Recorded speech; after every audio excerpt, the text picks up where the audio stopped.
90% जो व्यवस्थाएं हैं वो तो ऑटो मोड पे चल रही हैं, ऑटोमेटिक चल रही हैं, हम थोड़े ना करते हैं। खाना तो हम खाते हैं, लेकिन खाने के बाद कैसे उसके साथ धातुएं बन जाती हैं वो हम थोड़ी कर रहे हैं, ऑटो मोड पे चल रही हैं वो तो। हमारे श्वास कैसे चल रहे हैं हम थोड़ी चला रहे हैं जानबूझ के, ना चला सकते हैं ना बंद कर सकते हैं। तो ये तो ईश्वर के अनुग्रह से चल रहा है, उसको देखना और फिर उसके प्रति अपनी कृतज्ञता ज्ञापित करना, और फिर जो हम इस सारे सिस्टम के साथ ट्यूनिंग नहीं कर पा रहे हैं उसके लिए प्रार्थना करना कि हम आपके इस पूरे सिस्टम में ट्यूनिंग नहीं कर पा रहे, बाधा बन रहे हैं। अपने शरीर के सिस्टम के साथ भी ट्यूनिंग नहीं कर पा रहे तो बाधा बनते हैं, तो रोगी होते हैं फिर हम। इसका नाम है संध्या उपासना। संध्या उपासना का मतलब ये थोड़ी रटे रटाई जो मंत्र है, ना उनका अर्थ आता है, ना उनका चिंतन, ना मनन, और वो भी कभी किया और कभी बहाना मार दिया। नुकसान किसका है भाई? नुकसान हमारा ही है। अनमोल जीवन कौड़ियों के भाव बीत रहा है, पशु पक्षियों की तरह से। तो एक तो वो तरीका है, सुबह शाम टाइम ना मिले तो सोते जगते समय, सोने से पहले आप 10 मिनट तो निकालो कम से कम, उठते ही 10 मिनट निकाल लो। अगर आपको ऐसा अवसर नहीं मिलता है संध्या उपासना करने का, तो फिर जो भी कार्य आप कर रहे हैं उसको करते समय अपने चित्त को उसी कार्य पे फोकस करना और उसके लिए प्रार्थना करना कि ये काम मैं बढ़िया से बढ़िया करूं, श्रेष्ठ से श्रेष्ठतम करूं। ये भी उधर ही लेके जाएगा हमें, चित्त को एकाग्र करना पड़ेगा उसके लिए। तो ये ऋषियों ने हमें उपाय बताए। होता क्या है, हमारा दिल दिमाग शरीर हमेशा ही फाइट और फ्लाइट मोड पे सेट रहता है। यहां से उठ के जब ब्रश कर रहे थे, रात भर जो सोए, उसका चिंतन नहीं चलता है। भागो भागो जल्दी, योग में भागो, अभी शास्त्र स्मरण में भागो, भागो ही भागो रहती है। फिर वहां चले गए तो वहां भी योग नहीं कर रहे हैं, प्राणायाम नहीं कर रहे हैं। बोले अभी जाकर के स्नान करना है, नाश्ता करना है, फिर पाठ की तैयारी करनी, अब वहां से भी भागो। जो काम कर रहे हैं उस समय उस काम में हमारा चित्त 100% फोकस नहीं होता है। कर कुछ रहे हैं, उससे अगले वाले काम का चिंतन चल रहा होता है। तो चित्त क्या है हमारा? चलायमान है ये। तो हमारे ऋषियों ने बताया भाई उसको ना थोड़ा सा आप स्लो करो।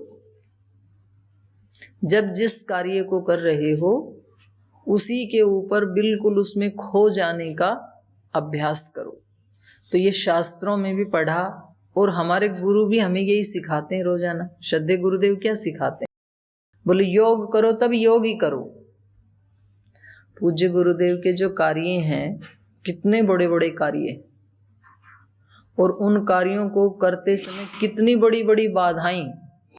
हमारे जीवन में तो कोई छोटी सी बाधा भी आती है ना, हमारा सहपाठी भी थोड़ा सा कुछ ऊंचा नीचा कर देता है तो हमारा तो चित्त ऐसा हो जाता है कि फिर हम कुछ कर ही नहीं पाते हैं, ना पढ़ाई कर पाते हैं, ना ठीक से हम प्रसन्नता से जी पाते हैं।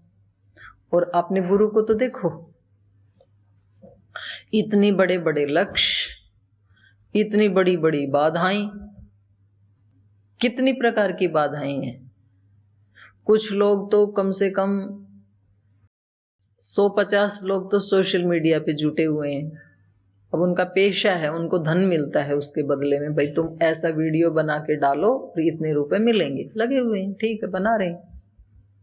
कुछ फिर अलग अलग जो संगठनों के लोग हैं, कोर्ट वाले अलग तरह की एक नेगेटिव प्लान बनाते हैं, क्या केस करें इनके ऊपर, किस तरह से आक्षेप करें। फिर जो मल्टीनेशनल कंपनी वाले हैं वो अलग तरह की प्लान बनाते हैं, और उन सब के होते हुए व्यक्ति इतना प्रसन्न कैसे रह सकता है? जब योग करते हैं तो योग ही करते हैं, फिर उस समय कोई दूसरी तीसरी चीज उनको स्मरण में नहीं आती है। तो हमारे गुरु भी अपने जीवन से हमें यही सिखा रहे हैं, हमारे शास्त्र भी शास्त्र के माध्यम से हमें यही सिखा रहे हैं। तो हमें अपने भाग्य के ऊपर गर्व करना चाहिए और ईश्वर के अनुग्रह के ऊपर धन्यवाद करना चाहिए। कितनी करुणा है भगवान आपकी कि ऐसे महापुरुषों के सानिध्य में पहुंच गए हम कि जहां हमें शास्त्र पढ़ने को मिल रहा है और उस शास्त्र को कैसे जिया जाता है वो लाइव देखने को मिल रहा है। भाई इतना होने के बाद भी यदि हम प्रेरणा ना लें तो फिर तो भगवान ही मालिक है हमारा, क्योंकि इससे ज्यादा अनुग्रह किया नहीं जा सकता किसी आत्मा के ऊपर। देखो कुछ संस्थाएं ऐसी हो सकती हैं कि जिसमें केवल प्रवचन या केवल शास्त्र के बारे में बताया जाए, लेकिन व्यक्ति को विश्वास तो नहीं होगा ना। व्यक्ति ये चाहेगा कि यदि ऐसा हो सकता है तो आप जी के दिखाओ। पर आप एक ऐसे स्थान पे रह रहे हैं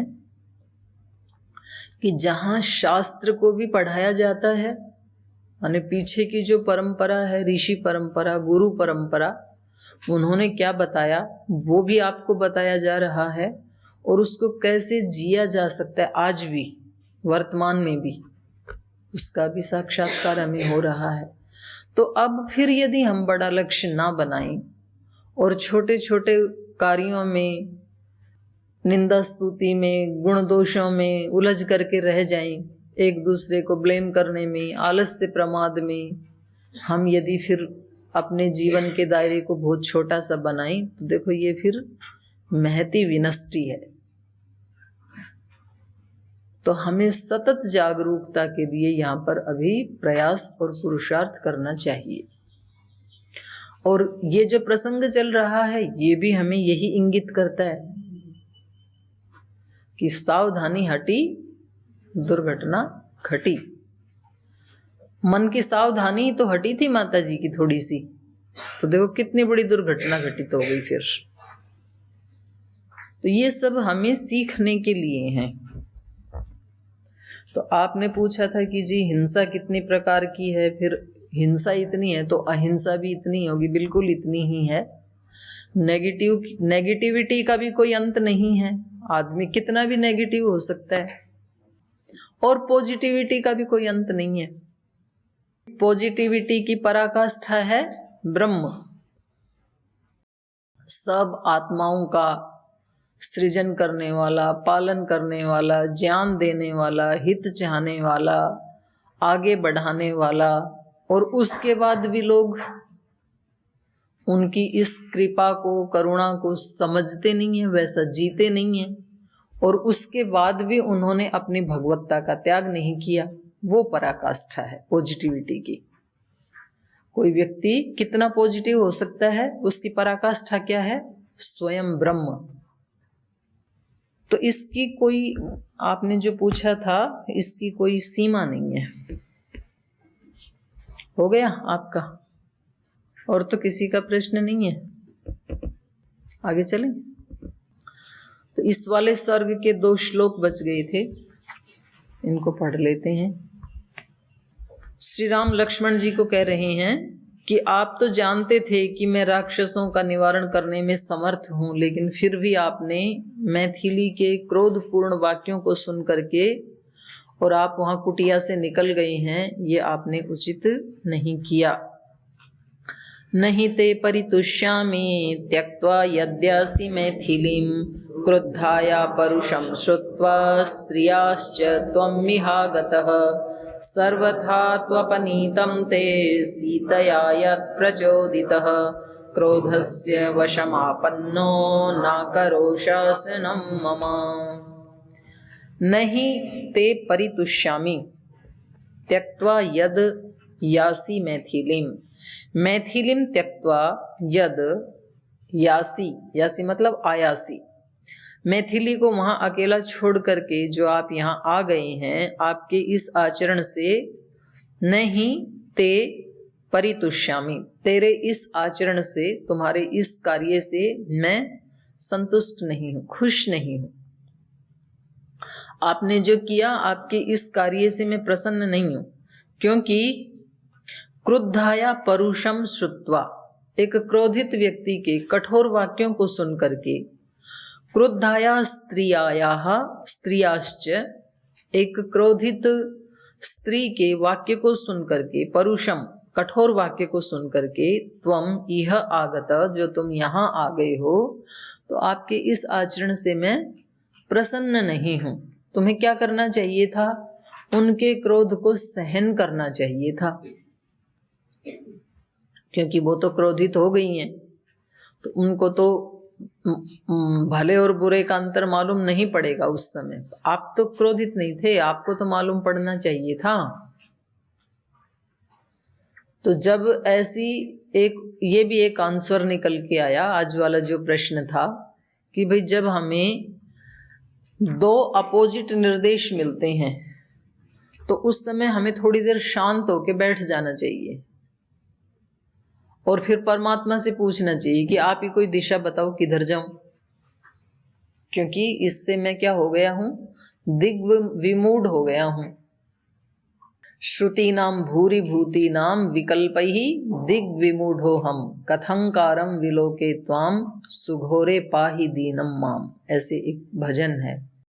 बहुत सारी इनको श्रुतियों को, वचनों को सुन करके मैं दिग्विमूढ़ हो गया हूं।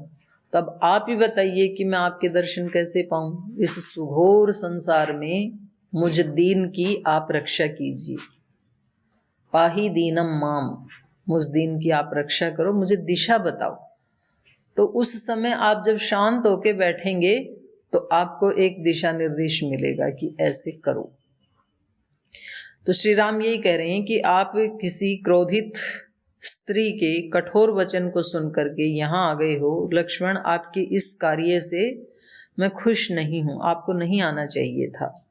सर्वथा तु अपनीतम ते सीतया यत् प्रचोदितः क्रोधस्य वशमापन्न ना कर शासनम मम।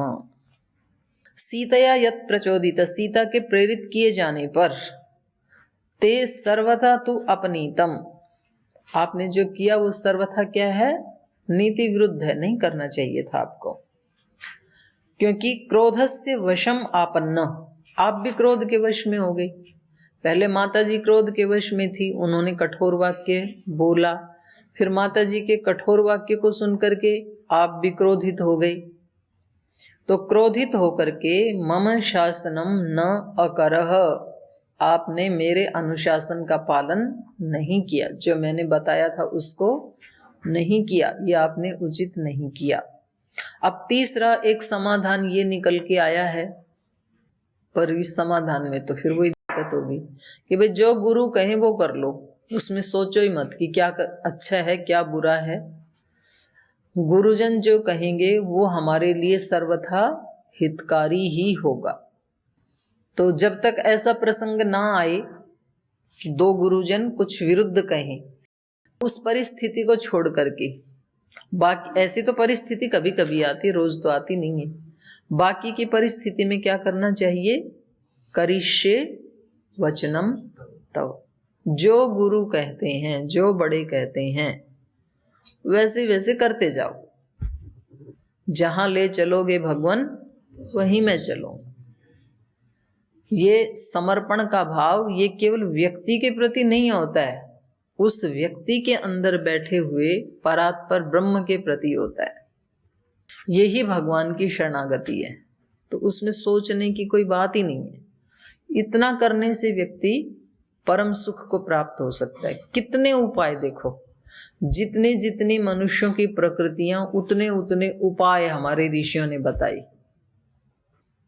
बाकी के जो मत पंथ संप्रदाय हैं उसमें बस केवल एक ही ऑप्शन है। लेकिन ये वैदिक संस्कृति का अपना एक गौरव है कि यहाँ जितनी प्रकृतियां व्यक्तियों की उतने उपाय। ठीक है भैया, आपको ये ठीक लगता है, आपको ज्ञान में रुचि है तो आप ज्ञान को प्राप्त करो।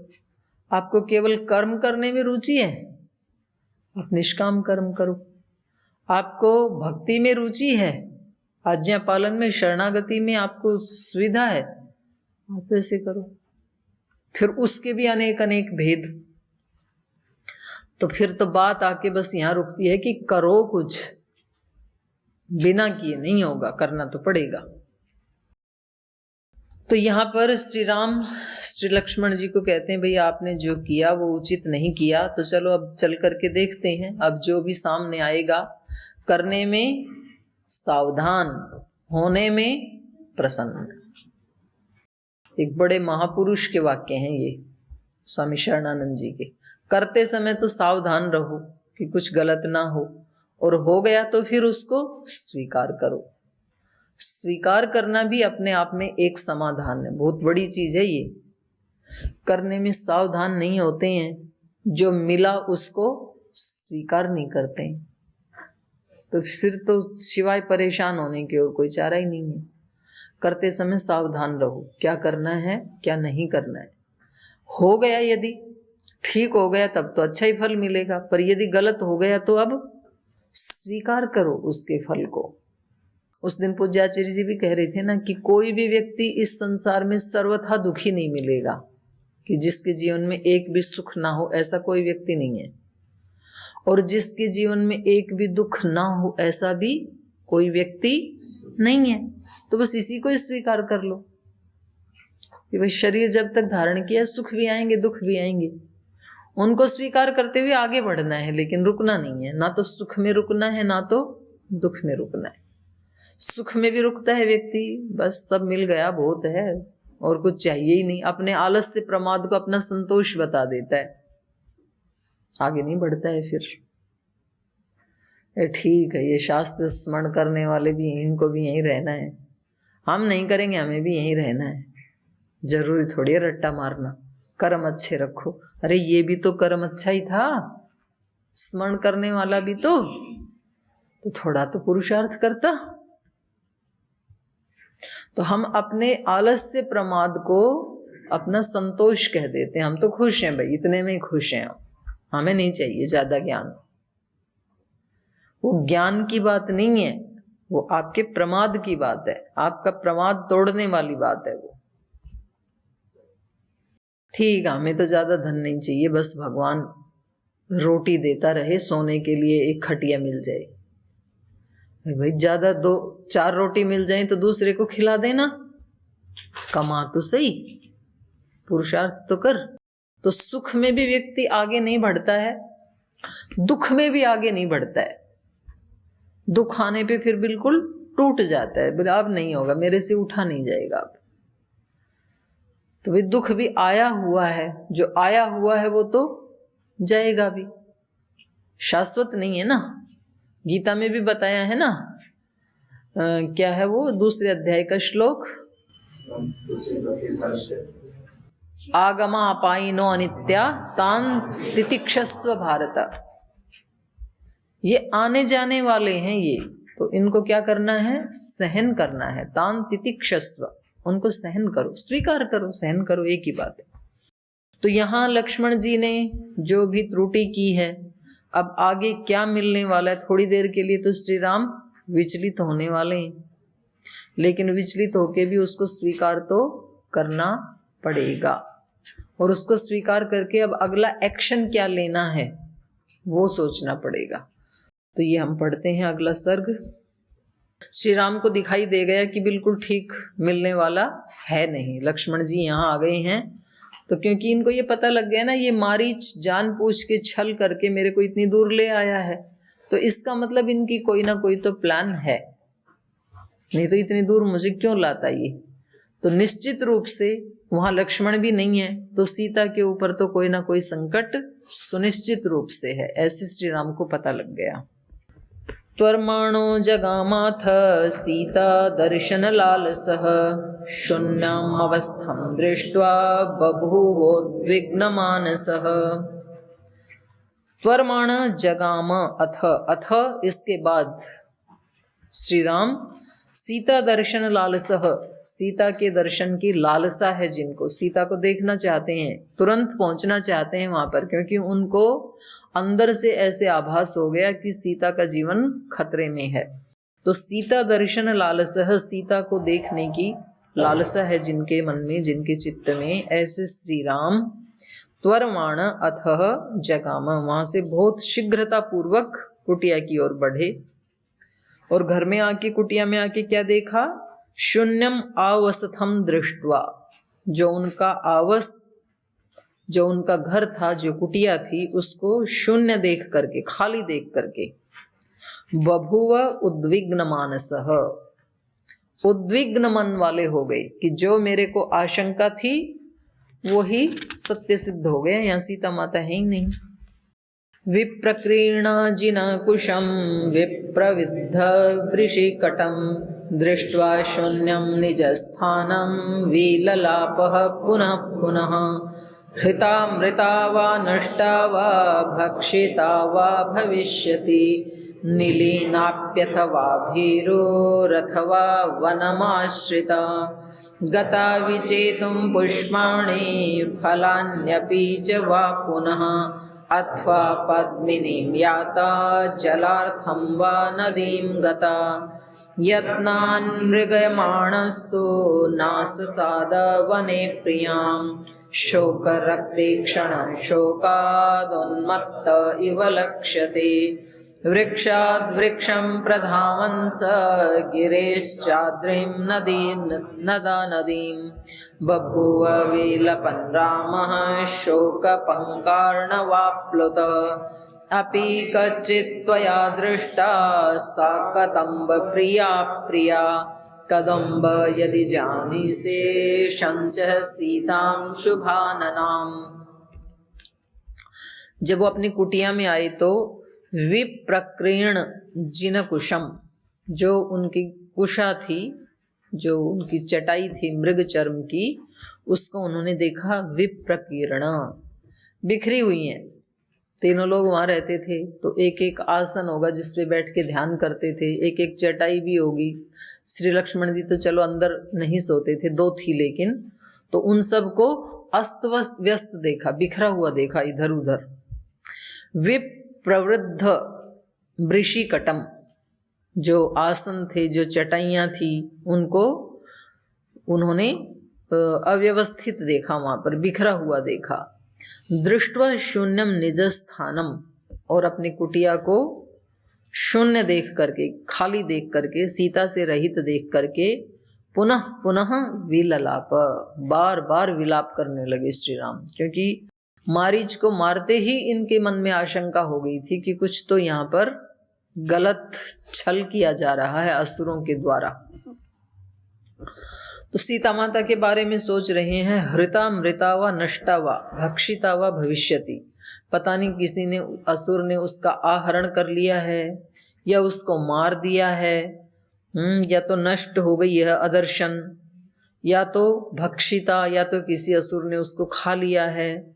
नीलीना अपि अथवा, या तो वो कहीं छिप गई है इस जंगल में ही। भीरु अथवा वनम आश्रिता, या फिर किसी असुर के आतंक से डर करके भीरु बन करके वनम आश्रिता, वन में ही किसी स्थान को उसने आश्रय बना लिया। क्या हुआ होगा उसके साथ? ऐसे अनेक अनेक विकल्प श्री राम के मन में आ रहे हैं माता सीता के प्रति। गता विचेतुम पुष्पाणि फलान्यपि च वा पुनः, या फिर हो सकता है कि वो पुष्पों का चयन करने गई हो, चुनने के लिए गई हो, तो प्रतिदिन माता पुष्प आदि लाती होंगी। या तो फलान्यपि विचेतुम वा पुनः, या तो हो सकता है कि फल लाने के लिए गई हो। अथवा पद्मिनीम याता, या फिर पद्म जहाँ खिले हैं, माने कमल सरोवर, वहां गई होंगी जल लाने के लिए, वहां गई होंगी। या तो जलार्थम व नदीम गता, या तो फिर जल लेने के लिए नदी पे गई होंगी। क्या जहां जहां भी माता जाती थी प्रतिदिन के रूटीन में, तो वो सारे स्थान एकदम उनके दिमाग में कौंध गई। जैसे आप अपने घर से आए तो आपके माता पिता ने बता के आए, वो तो ठीक है, बता के नहीं आए, उनके माता पिता ने कहाँ कहाँ ढूंढा होगा। किसी मित्र के घर गए होंगे, कहीं रिश्तेदार के यहाँ गए होंगे, वहाँ ढूंढता है व्यक्ति का, वहाँ ध्यान जाता है तुरंत। तो ऐसे ही श्री राम सोच रहे हैं कि पता नहीं तो वो फल लेने गई या जल लेने गई या फूल लेने गई, कहाँ गई। तो एकदम चित्त विचलित हुआ है श्री राम का। तो आगे कैसे ये खोज आगे बढ़ती है श्री राम की, ये कल पढ़ेंगे। आज यहीं विराम देते हैं।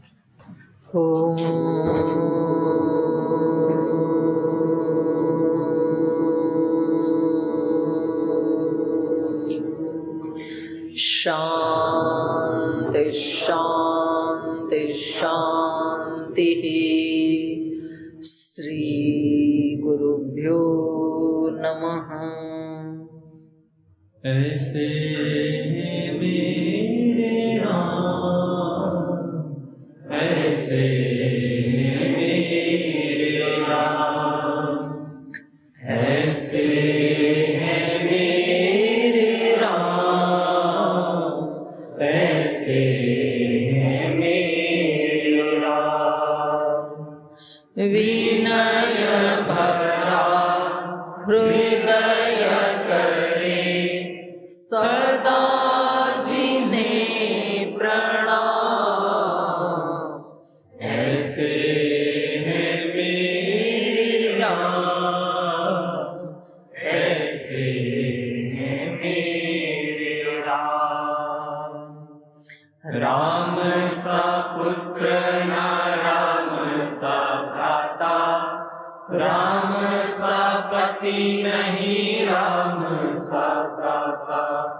राम सा पुत्र ना राम सा भ्राता, राम सा पति नहीं राम सा त्राता। राम सा मित्र ना राम सा दाता, सबसे निभाए सबका नाता।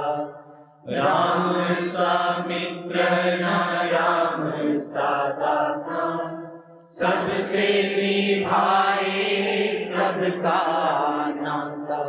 स्वभाव से उदार शांत, सब गुणों के धाम।